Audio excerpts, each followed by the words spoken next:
दोस्तों नमस्कार। आज हमारे वीडियो का टॉपिक है Bangladesh lifts hilsa export ban, approves 3000 tons of hilsa to India for Durga पूजा।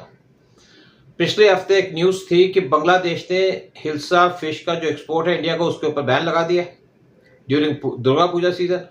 और उसके रीज़न दिया गया था कि बांग्लादेश की जो इंटीरियर गवर्नमेंट है उसने एक्सपोर्ट को बंद कर दिया हिल्सा फिश का, क्योंकि वो चाहते हैं कि बांग्लादेश में जो हिल्सा फिश है उसके प्राइस को कंट्रोल किया जाए और गरीब आदमियों को भी हिल्सा फिश मिल सके।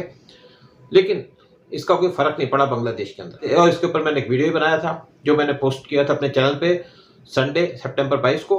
हिल्सा फिश इंडिया के अंदर बहुत ज़्यादा डिमांड में होती है, स्पेशली जब यहाँ पे फेस्टिव सीजन होता है दुर्गा पूजा का। अब सैटरडे सितंबर 21 को बांग्लादेश की गवर्नमेंट ने अप्रूव किया कि वो 3000 टन की हिल्सा फिश इंडिया को भेजेगा, जो इंडिया के अंदर डिमांड की जाती है दुर्गा पूजा के फेस्टिवल के टाइम में। अगर ये फिश बंद हो जाए तो ये फिश इंडिया के अंदर स्मगल भी की जाती है, लेकिन यह महंगी बिकती है। डेली स्टार ऑफ बांग्लादेश उसने रिपोर्ट किया कि बांग्लादेश के मिनिस्ट्री ऑफ कॉमर्स से उसने 3000 टन की हिल्सा फिश इंडिया को एक्सपोर्ट करने के लिए परमिशन दे दी है ड्यूरिंग अपकमिंग दुर्गा पूजा। बांग्लादेश की जो इंटीरियम गवर्नमेंट है मोहम्मद यूनिस की, जब वो पावर में आई थी तो इंडिया को क्रिटिसाइज कर रही थी, कभी एक इशू पे कभी दूसरे इशू पे। बांग्लादेश के मिनिस्टर्स और दूसरे पर्सन्स जैसे टेरिस्ट उनके रहमानी जैसे, वो भी इंडिया को रेगुलरली थ्रेटन कर रहे थे, कभी एक इशू पे कभी दूसरे इशू पे। अब एक वहाँ के प्रोफेसर ने कहा है कि हमें पाकिस्तान के साथ टाई अप करना चाहिए ताकि पाकिस्तान के न्यूक्लियर मिसाइल्स हैं उनको बांग्लादेश के अंदर लगा सकते। ना अकल है ना समझ है, क्या बात करनी है कैसे बात करनी है, बस बकवास करनी है, यही बांग्लादेशी कर सकते हैं। एक रीज़न क्यों बांग्लादेश की इंटीरियर गवर्नमेंट हिल्सा के ऊपर बैन उठाना चाहती है या बैन उठाया, तो वो इंडिया को थोड़ा नज़दीक लाना चाहती है। धमकी तो दे ली, बहुत काम कर लिया, क्योंकि उनके हालत इतने ख़राब हो गए हैं कि जो बांग्लादेश की इंटीरियर गवर्नमेंट है उसका इस टाइम पे सर्वाइवल एक क्वेश्चन मार्क लग गया कि क्या वो सर्वाइव कर पाएंगे। एक इशू ये भी सामने आ रहा है, इसलिए वो इंडिया के साथ चाहते हैं कि थोड़ा थोड़ा रिलेशन को डेवलप करें, क्योंकि बांग्लादेश के अंदर जो स्ट्राइक्स हुई उसकी वजह से शेख हसीना को वहाँ से भागना पड़ा। लेकिन उसके बाद बांग्लादेश के जो बिजनेसेस हैं वो सारे बंद हो चुके हैं और बांग्लादेश के एक्सपोर्ट ज़ीरो आ चुके हैं। बांग्लादेश सबसे ज़्यादा जो एक्सपोर्ट करता था वो करता था कपड़ा, वो कपड़ा बंद हो चुका एक्सपोर्ट होना, क्योंकि फैक्ट्रियाँ बंद है।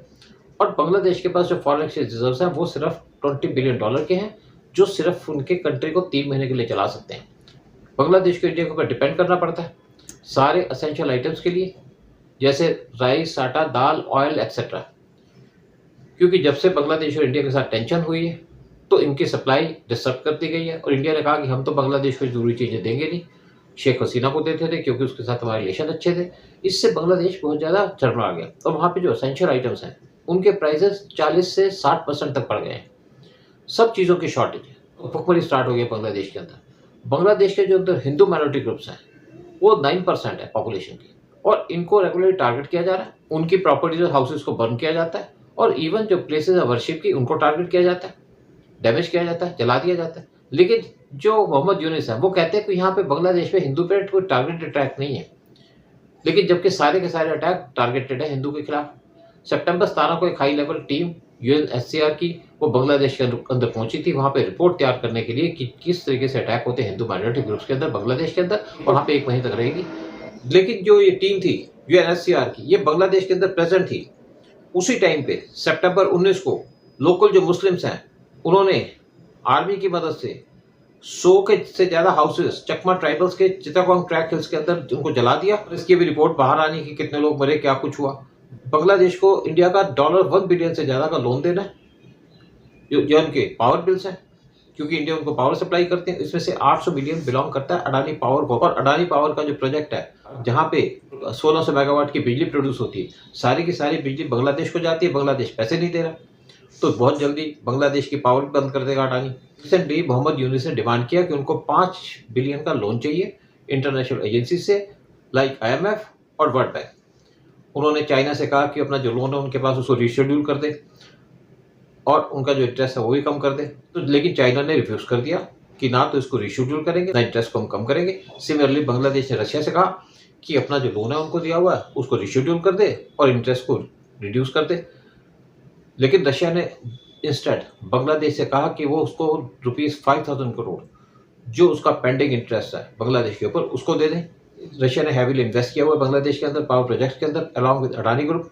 रशिया ने यहाँ पे एक न्यूक्लियर पावर प्लांट बनाया था बांग्लादेश के अंदर फॉर $11 बिलियन, जो पूरे एक ऑलमोस्ट तैयार हो चुका है। कुछ इंडियन कंपनीज इसके अंदर इन्वॉल्व थे इसकी पावर लाइन्स को ले करने के लिए, और इंडियन इंजीनियर्स भी इन्वॉल्व थे जो यहाँ पे काम कर रहे थे। जब बांग्लादेश के अंदर वायलेंस स्टार्ट हुई तो सारे इंडियंस बांग्लादेश से छोड़ करके इंडिया के अंदर आ गए। अब वो दोबारा बांग्लादेश जाना नहीं चाहते। इसकी वजह से जो न्यूक्लियर प्लांट है बांग्लादेश के अंदर वो इरेलेवेंट हो गया, और बांग्लादेश इसके लिए कह रहा है कि हम चाइना की हेल्प लेंगे। लेकिन अगर चाइना की हेल्प लेंगे तो उसमें तो कई महीने लग जाएंगे, कई साल लग जाएंगे, और कॉस्ट भी बहुत ज़्यादा बढ़ जाएगी। इंडिया ने भी बांग्लादेश के अंदर हैवीली इन्वेस्ट किया, और जो वहाँ पे इन्वेस्टमेंट थी इंडिया की वो ड्राई आउट हो गई, क्योंकि बांग्लादेश की जो गवर्नमेंट है उनका एंटी इंडिया स्टांस है मोहम्मद यूनिट गवर्नमेंट का। पिछले साल इंडिया ने बांग्लादेश को $8 बिलियन का लोन दिया था फॉर वेरियस इंफ्रास्ट्रक्चर प्रोजेक्ट्स, लेकिन बांग्लादेश गवर्नमेंट इस टाइम पे इंडिया से मदद नहीं मांग रही, क्योंकि उनका एंटी इंडिया स्टांस है और वो इनको इंडिया से हेल्प मांगते शर्म आती है। अब इंडिया किसी भी मूड में नहीं है बांग्लादेश की हेल्प करने के लिए, चाहे लोन देना या असेंशियल आइटम्स भेजना बांग्लादेश के अंदर।